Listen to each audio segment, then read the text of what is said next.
Mulai ya. Iya. Oke, 1, 2, 3. Assalamualaikum warahmatullahi wabarakatuh. Perkenalkan kami dari kelompok 4, Agama Islam 2 dari kelas IKM 3D. Di sini kami akan mempresentasikan hasil diskusi kelompok kami dengan judul Ajaran Islam dalam Upaya Peningkatan Kesehatan Masyarakat. Next.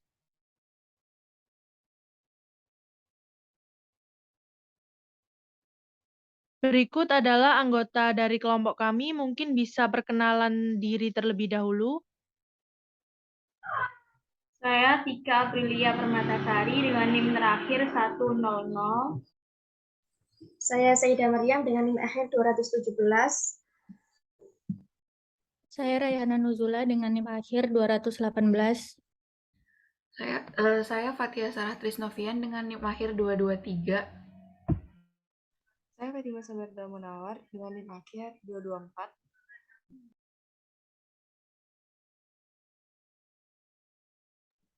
Saya Nabila Anggreni Puspita dengan NIM akhir 228. Saya Fadila Andriani Putri dengan NIM akhir 234. Dan saya sendiri Anissa Kusumaningrum dengan NIM akhir 235. Baik, bisa di next.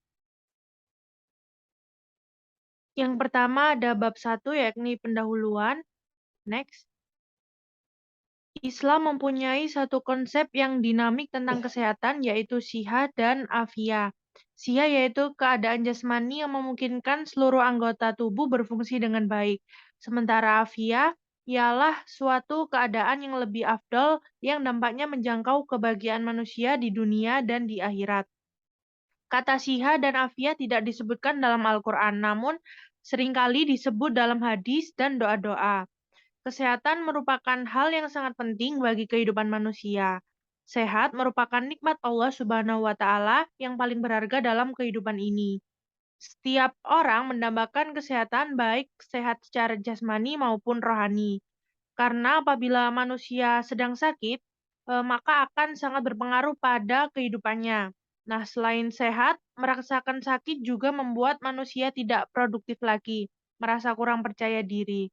Orang sakit merasa telah menjadi orang yang terbodoh, terlemah, dan termalang di dunia, sehingga mengambil keputusan yang sekecil-kecilnya menjadi ragu-ragu.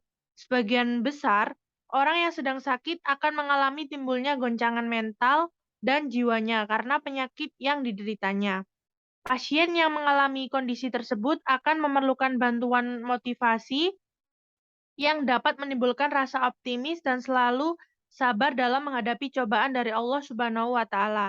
Sebagaimana Allah Subhanahu wa Ta'ala telah memerintahkan manusia untuk selalu sabar dalam menghadapi segala musibah yang menghadangnya, baik itu ujian, cobaan, ataupun peringatan dari Allah Subhanahu wa Ta'ala. Jika dilihat dalam definisi menurut WHO, adalah keadaan sejahtera dari badan, jiwa, dan sosial yang memungkinkan setiap orang hidup produktif secara sosial dan ekonomis. Dalam hal ini, tujuan Islam mengajarkan hidup yang bersih dan sehat adalah untuk menciptakan individu dan masyarakat yang sehat secara jasmani maupun rohani serta sosial, sehingga umat manusia mampu menjadi umat yang pilihan. Selain itu juga, kosakata sehat walafiat dalam bahasa Indonesia mengacu pada kondisi ragawi dan bagian-bagiannya yang terbebas dari virus penyakit. Sehat walafiat di sini dapat diartikan sebagai kesehatan pada segi fisik, segi mental, maupun kesehatan masyarakat. Next. Selanjutnya akan dilanjutkan oleh teman saya. Kemudian tujuan yang pertama untuk mengetahui upaya peningkatan kesehatan masyarakat menurut Islam. Yang kedua, untuk mengetahui upaya peningkatan kesehatan lingkungan dalam perspektif Islam. Yang ketiga, untuk mengetahui upaya pemenuhan gizi masyarakat dalam perspektif Islam. Yang keempat, untuk mengetahui upaya penanggulangan penyakit dan epidemiologi dalam perspektif Islam. Yang kelima, untuk mengetahui upaya administrasi dan kebijakan kesehatan dalam perspektif Islam. Yang keenam, untuk mengetahui upaya promosi kesehatan dan ilmu perilaku dalam perspektif Islam. Dan yang ketujuh, untuk mengetahui upaya biostatistika dan kependudukan dalam perspektif Islam. Next. Manfaatnya untuk menambah wawasan pembaca mengenai berbagai upaya peningkatan kesehatan masyarakat dalam perspektif Islam. Next. Kemudian ada bab 2, tinjauan pustaka. Yang pertama ada definisi dari kesehatan. Kesehatan berasal dari kata sehat yang ditransfer dari bahasa Arab, yaitu suha, yang artinya sehat, tidak sakit, dan selamat. Menurut Undang-Undang Nomor 23 Tahun 1992, kesehatan adalah keadaan sejahtera dari badan, jiwa, dan sosial yang memungkinkan setiap orang hidup produktif secara sosial dan ekonomis. Sedangkan menurut Majelis Ulama Indonesia dalam Musyawarah Nasional Ulama tahun 1983 merumuskan kesehatan sebagai ketahanan jasmania, rohaniah, dan sosial yang dimiliki manusia sebagai karunia Allah yang wajib disyukuri dengan mengamalkan tuntunannya dan memelihara serta mengembangkannya. Sehingga dapat disimpulkan bahwa kesehatan bukan semata-mata terbebas dari berbagai penyakit, tetapi lebih menekankan tentang sehat secara jasmani, rohani, akal, maupun sosialnya. Selanjutnya akan dijelaskan oleh rekan saya. Selanjutnya ada definisi masyarakat. Istilah masyarakat berasal dari bahasa Arab yaitu syaraka yang berarti ikut serta atau berpartisipasi. Menurut Kamus Besar Bahasa Indonesia, KBBI, masyarakat adalah sejumlah manusia dalam arti seluas-luasnya terikat oleh suatu kebudayaan yang mereka anggap sama. Adapun pengertian masyarakat menurut para ahli adalah sebagai berikut. Yang pertama, menurut Kojaraningrat, masyarakat adalah kesatuan hidup manusia yang berinteraksi menurut suatu sistem adat istiadat tertentu yang bersifat terus-terusan dan terikat oleh rasa identitas yang sama. Menurut Sarjono Sukanto, masyarakat adalah sistem hidup bersama yang memunculkan kebudayaan dan keterikatan satu sama lain, di mana berbagai pola tingkah laku yang khas menjadi pengikat satu kesatuan manusia dan bersifat berkelanjutan. Yang ketiga, menurut Selo Sumarjan, masyarakat adalah orang-orang yang hidup bersama dan menghasilkan kebudayaan. Menurut Paul B. Harton dan Chester L. Hunt, kumpulan manusia yang relatif mandiri hidup bersama dalam waktu yang relatif lama, tinggal di suatu wilayah tertentu, mempunyai kebudayaan yang sama, serta melakukan sebagian besar kegiatan di dalam kelompok tersebut. Dan terakhir, menurut Rob Linton, masyarakat adalah kelompok manusia yang hidup dan bekerja sama dalam waktu cukup lama dan mampu menciptakan keteraturan dalam kehidupan bersama, serta mereka menganggap kelompoknya sebagai sebuah kesatuan sosial. Sehingga dapat disimpulkan bahwa masyarakat merupakan kumpulan manusia yang hidup bersama di suatu wilayah dalam waktu yang relatif lama dan memiliki kebudayaan. Slide selanjutnya. Definisi kesehatan masyarakat. Kesehatan masyarakat adalah multidisiplin ilmu dan seni memelihara, melindungi, dan meningkatkan kesehatan masyarakat melalui usaha-usaha masyarakat dalam pengadaan pelayanan kesehatan, pencegahan dan pemberantasan penyakit menular dan tidak menular. Kesehatan masyarakat atau public health juga dapat didefinisikan sebagai ilmu dan seni mencegah penyakit, memperpanjang hidup dan meningkatkan kualitas hidup dengan melakukan upaya-upaya terorganisasi dan memberi pilihan informasi kepada masyarakat, organisasi, komunitas, dan individu. Dengan kesehatan yang dimaksud mencakup kesejahteraan fisik, psikologi, dan sosial. Sementara masyarakat yang dimaksud dapat berupa segelintir orang ataupun seluruh penduduk desa atau kota. Kesehatan masyarakat merupakan bidang antardisiplin yang melibatkan ilmu-ilmu seperti epidemiologi, biostatistika, ilmu sosial, dan manajemen. Subbidang lainnya yang dianggap penting diantaranya adalah kesehatan lingkungan, kesehatan komunitas, kesehatan jiwa, ekonomi kesehatan, kebijakan kesehatan, penyuluhan kesehatan, politik kesehatan, kesehatan dan keselamatan kerja, disabilitas, masalah gender dalam kesehatan, serta kesehatan seksual dan reproduksi. Selanjutnya akan dijelaskan oleh rekan saya. Baik, selanjutnya yang bab ketiga adalah pembahasan. Yang pertama terkait kesehatan jasmani. dalam kesehatan jasmani ini yang dibahas adalah toharoh atau kesucian. Dalam Islam, toharoh mencakup makna yang luas dan mendalam. Toharoh tidak hanya meliputi kebersihan fisik seperti badan, pakaian, rumah ibadah, air, makanan, minuman, tapi juga berkaitan dengan kesucian jiwa.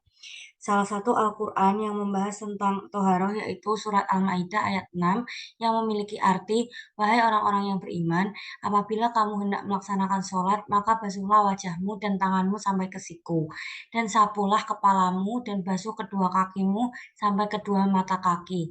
Jika kamu junub, maka mandilah, dan jika kamu sakit atau dalam perjalanan, atau kembali dari tempat buang air atau kakus, atau menyentuh perempuan, maka jika kamu tidak memperoleh air, maka bertayamumlah dengan debu yang baik atau suci.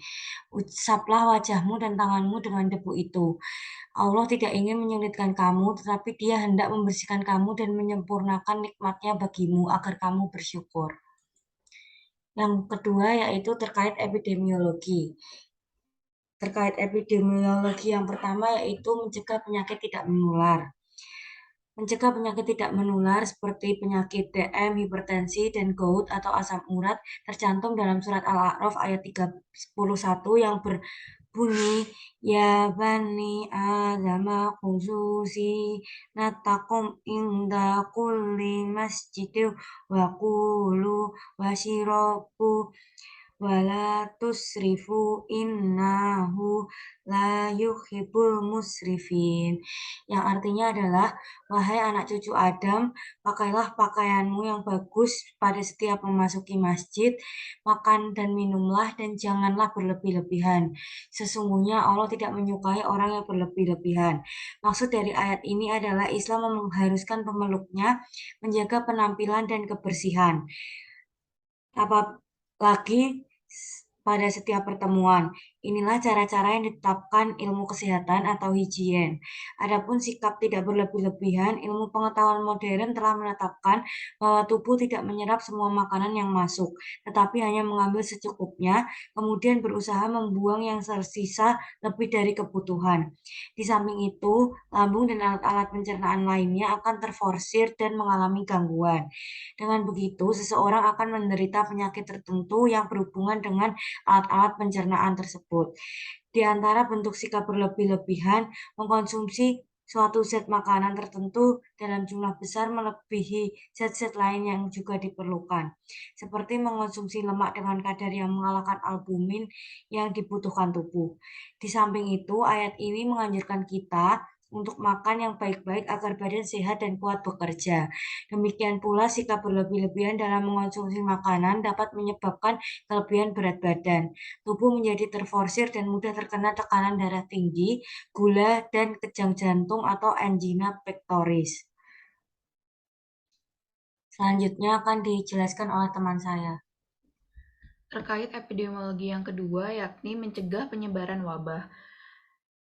Dalam menghadapi wabah, Nabi mengajarkan kepada sahabat untuk tidak memasuki wilayah yang tengah terjangkit wabah, dan sebaliknya, jika berada di dalam tempat yang terkena wabah, dilarang untuk keluar, seperti yang tercantum dalam hadis sahih riwayat Bukhari dan Muslim yang berbunyi, Rasulullah SAW bersabda, taun, wabah penyakit menular adalah suatu peringatan dari Allah Subhanahu wa Ta'ala untuk menguji hamba-hambanya dari kalangan manusia. Maka, apabila kamu mendengar penyakit itu berjangkit di suatu negeri, janganlah kamu masuk ke negeri itu, dan apabila wabah itu berjangkit di negara tempat kamu berada, jangan pula kamu lari daripadanya. Hadis riwayat Bukhari dan Muslim dari Usamah bin Zaid. Next.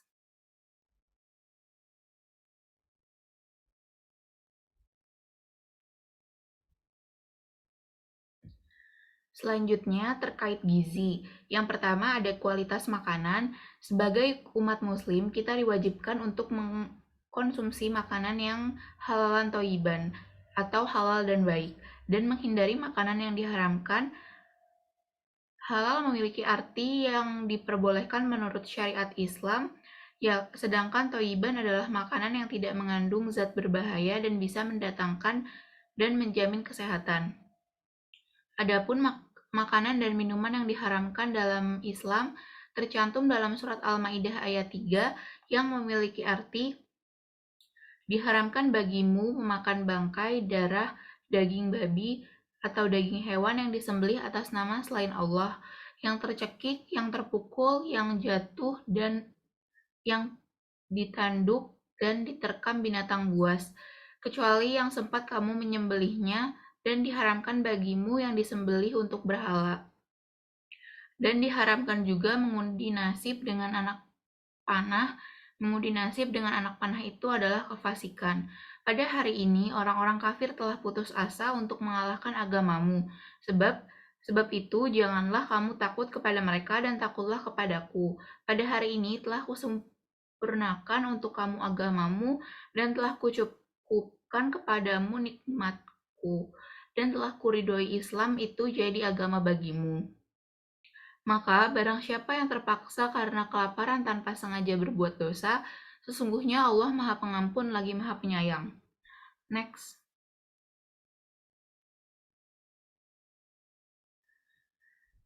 Yang kedua yakni pemberian ASI yang sempurna pada balita. Dalam surat Al-Baqarah ayat 233 dianjurkan kepada para ibu yang memiliki balita untuk memberikan ASI secara sempurna kepada si anak selama 2 tahun penuh.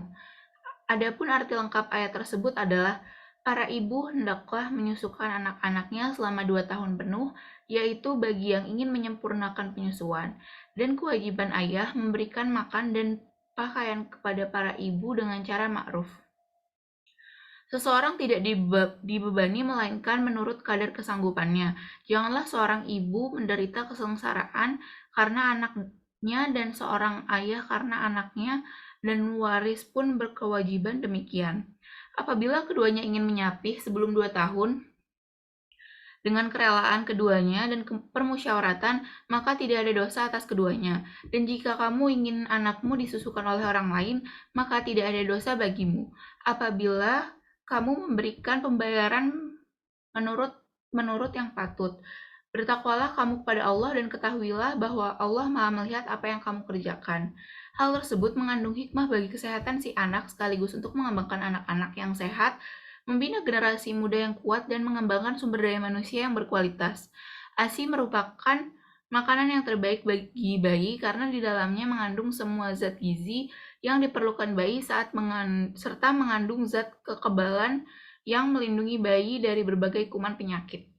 Selanjutnya akan dilanjutkan oleh rekan saya.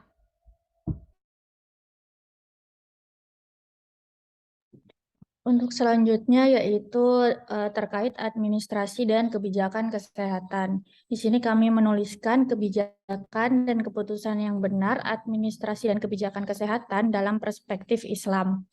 Dalam surat Al-Baqarah ayat 30 dikatakan bahwa ingatlah ketika Rabb-mu berfirman kepada para malaikat, sesungguhnya aku hendak menjadikan seorang khalifah di muka bumi. Mereka berkata, mengapa engkau hendak menjadikan khalifah di bumi itu orang yang akan membuat kerusakan padanya dan menumpahkan darah? Padahal kami senantiasa bertasbih dengan memuji engkau dan mensucikan engkau. Rabb berfirman, sesungguhnya aku mengetahui apa yang tidak kamu ketahui. Seorang khalifah harus bisa berpikir bijaksana sehingga mampu memberikan keputusan yang tepat. Kebijakan dan memberikan keputusan yang tepat inilah yang harus selalu tercermin dalam administrasi dan kebijakan kesehatan. Next. Selanjutnya yaitu terkait kesehatan dan keselamatan kerja. Di sini kami menuliskan bagaimana mengutamakan kesehatan dan keselamatan kerja dalam perspektif Islam. Dalam surat Al-Baqarah ayat 195 dikatakan bahwa memerintahkan kita untuk melakukan sesuatu pekerjaan dengan cara yang sebaik-baiknya, dengan mengutamakan menjaga keselamatan dan kesehatan. Sebagaimana firman-Nya yang berbunyi, dan infakkanlah hartamu di jalan Allah, dan janganlah kamu jatuhkan diri sendiri ke dalam kebinasaan dengan tangan sendiri, dan berbuat baiklah. Sungguh Allah menyukai orang-orang yang berbuat baik. Hubungan antara ketiga dengan Islam adalah sama-sama mengingatkan umat manusia agar senantiasa berperilaku, berpikir, dan bertindak yang aman dan sehat dalam bekerja di tempat kerja, di kantor, di pabrik, di tambang, dan di mana tempat bekerja. Dengan inilah merupakan bukti kecil bahwasanya dalam bekerja harus selalu menjaga kesehatan dan keselamatan agar di dalam lingkungan kerja tersebut bisa tercipta lingkungan yang aman dan damai. Next. Selanjutnya yaitu terkait kesehatan lingkungan. Di sini kami menuliskan bagaimana upaya untuk menjaga lingkungan yang terbebas dari penyakit dalam perspektif Islam. Kesehatan lingkungan yang baik tidak dapat lepas dari faktor kebersihan lingkungan sekitar. Hal ini sesuai dengan ajaran agama Islam, di mana banyak terdapat ayat Al-Quran dan hadis yang berisi tentang kebersihan. Hadis pertama dari Aisyah radhiyallahu anhu, Rasulullah Shallallahu alaihi wasallam bersabda, Islam itu agama yang bersih, maka hendaknya kamu menjadi orang yang baik, orang yang bersih. Sesungguhnya tidak akan masuk surga kecuali orang-orang yang bersih. Hadis riwayat Tabrani. Dari hadis tersebut, manusia diperintahkan untuk senantiasa menjaga kebersihan sebagaimana kalimat yang sering kita dengar, yaitu kebersihan sebagian dari iman. Bahkan manusia yang menjaga kebersihan dijanjikan surga oleh Allah. Dalam ilmu kesehatan masyarakat, kebersihan merupakan salah satu faktor penting dalam upaya pencegahan terhadap suatu penyakit. Misalnya, jika lingkungan rumah bersih, maka kemungkinan untuk kontak dengan agen pembawa penyakit seperti tikus atau kuman akan sangat minim sehingga individu tidak mudah untuk terjangkit suatu penyakit. Kebersihan lingkungan itu sendiri akan sangat berpengaruh terhadap kesehatan manusia yang ada di sekitarnya. Adapun beberapa hal yang perlu diperhatikan dalam menjaga kebersihan lingkungan, yaitu menjaga kesehatan sumber air seperti sumur, lalu bersuci dan mencuci dengan air yang suci, dan menjaga kesucian tempat yang ramai dikunjungi orang. Dengan demikian, bahwasanya menjaga kebersihan merupakan suatu kewajiban umat manusia karena dengan menjaga kebersihan dan mengatur pola hidup sehat juga sangat berpengaruh dalam kekhusyukan dan nilai ihsan tidak akan diraih secara maksimal ketika tubuh sedang sakit. Untuk selanjutnya akan dilanjutkan oleh teman saya.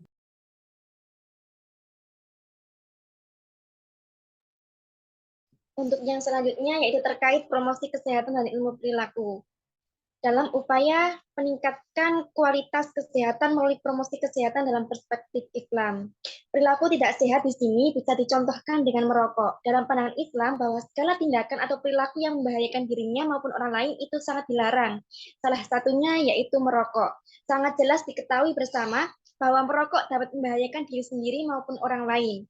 Dalam dalil Al-Quran, surat Al-Baqarah ayat 195 yang berbunyi, Bismillahirrahmanirrahim. Wa anfiqu fi sabilillahi wa la tulqu bi aydikum ila tuhlaki wa ahsinu innallaha yuhibbul muhsinin. Yang artinya, dan infakkanlah hartamu di jalan Allah dan janganlah kamu jatuhkan diri sendiri ke dalam kebinasaan dengan tangan sendiri, dan berbuat baiklah, sungguh Allah menyukai orang-orang yang berbuat baik. Di sini dapat dilihat bahwa merokok merupakan tindakan merusak dirinya sendiri, bahkan bunuh diri. Dalam sebuah makalah kesehatan dikatakan juga bahwa merokok adalah penyakit itu sendiri, bukan sebuah kebiasaan. Perilaku inilah merupakan sebuah bencana yang dialami anggota keluarga, dan dapat disimpulkan bahwa asap rokok lebih berbahaya dibandingkan dengan asap mobil. Oleh karena itu, sebagai umat manusia sudah seharusnya untuk meninggalkan perilaku yang dilarang oleh agama, dan dapat membahayakan tubuh. Dan juga melalui upaya promosi kesehatan inilah dapat dimanfaatkan untuk menyebarkan informasi tentang bahaya-bahaya merokok serta dampak yang ditimbulkan dengan adanya merokok. Next.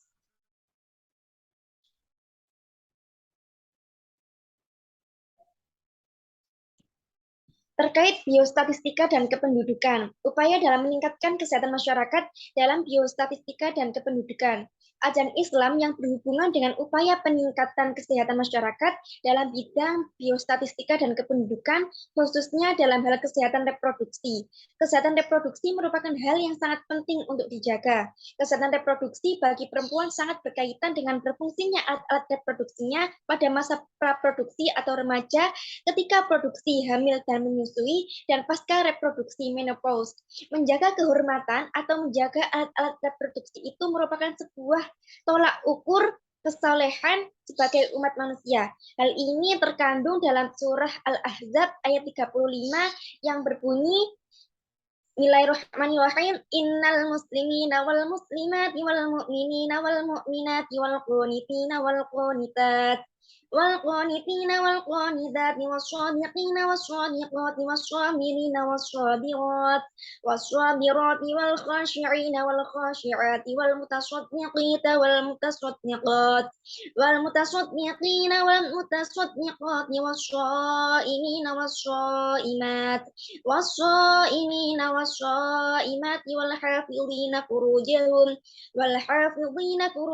والحافظات والذاكرين الله كثيرا والذاكرات أعد الله لهم مغفرة وأجرا عظيما, yang artinya sesungguhnya laki-laki dan perempuan yang muslim, laki-laki dan perempuan yang mukmin, laki-laki dan perempuan yang tetap dalam ketaatannya, laki-laki dan perempuan yang benar, laki-laki dan perempuan yang sabar, laki-laki dan perempuan yang khusyuk, laki-laki dan perempuan yang bersedekah, laki-laki dan perempuan yang berpuasa, laki-laki dan perempuan yang memelihara kehormatannya, laki-laki dan perempuan yang banyak menyebut nama Allah, Allah telah menyediakan untuk mereka ampunan dan pahala yang besar.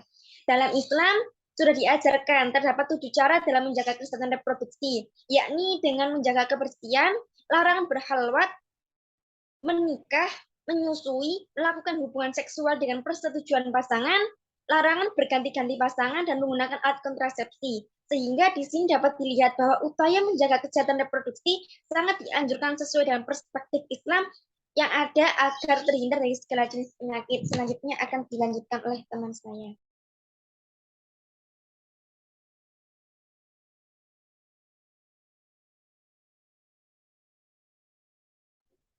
Selanjutnya bab 4 penutup. Next. Kesimpulan, kesehatan masyarakat adalah multidisiplin ilmu dan seni dalam memelihara, melindungi, dan meningkatkan kesehatan masyarakat melalui pengadaan pelayanan kesehatan, serta pencegahan dan pemberantasan penyakit menular dan tidak menular. Dalam kesehatan jasmani, kita mengenal toharoh, di mana hal tersebut tidak meliputi kebersihan fisik, tapi juga kesucian jiwa. Kemudian, dalam masalah penyakit menular, Nabi mengajarkan kepada sahabat untuk tidak memasuki wilayah yang tengah terjangkit dan sebaliknya jika berada di dalam tempat yang terkena wabah, dilarang untuk keluar. Dalam makanan, kita diwajibkan mengkonsumsi makanan yang halal dan baik. Maksud baik di sini adalah makanan yang tidak mengandung zat berbahaya dan bisa mendatangkan penyakit. Saran, penulis berharap dengan adanya makalah ini dapat membantu pembelajaran terkait pentingnya kesehatan dalam masyarakat sehingga ilmunya dapat disebarluaskan. Kami juga ilmunya dapat membantu masyarakat dalam memahami alasan pentingnya menjaga kesehatan.